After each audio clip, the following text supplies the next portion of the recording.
It's been a year since we sold our heavy-duty truck and fifth wheel and got our Super C.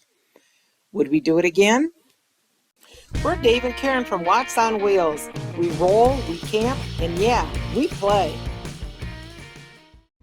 Let's start with driving, because that's probably the biggest difference right out of the gate. Driving a heavy-duty truck and towing your fifth wheel behind you is a whole lot different than driving the Super C, where you're one unit. It's totally different driving. The engine brake in the Super C seems to have a lag time to it. With the heavy-duty truck, as soon as you put it on, boom, that engine brake was there. Towing's everything. It all depends upon the truck, hitch, and setup.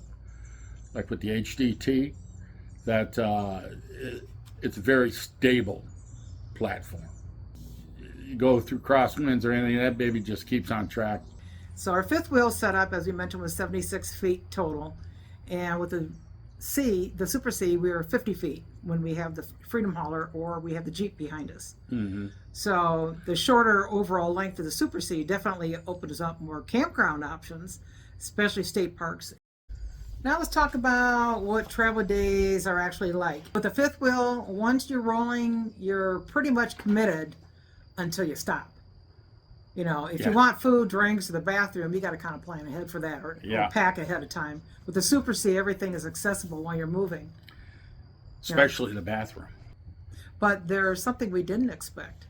Semi-truck engine shops often charge 20% to 50% more for labor on diesel RVs. So then you have to go round and round with them, tell them, no, it's a Class A truck.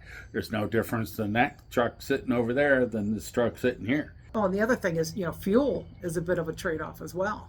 The Super C gets a better gas mileage, or fuel mileage, I should say. I think we were getting about 2 more miles per gallon. About 2.5 more with the miles Super C over the heavy-duty truck. Yeah. So for us, what do you think? For us, right now, our lifestyle, I'd say we're in the Super C crowd. Now I'd have to agree, the Super C works best for us. There's still moments where I say, well, I wish I had the truck. But Most people compare living space, and we did too. But we also compared the driving, towing, maintenance, and travel differences after owning both. For the full comparison, check out the video linked below. And yes, we'd absolutely make the switch again. Thanks for rolling with Watts on Wheels. Want to help our channel grow? Hit that thumbs up, subscribe, and click that bell, or we'll come Jeep chasing ya. Hey, and leave us a comment. Even a quick hello makes our day. So roll, camp, play, and maybe fix something and have a beer.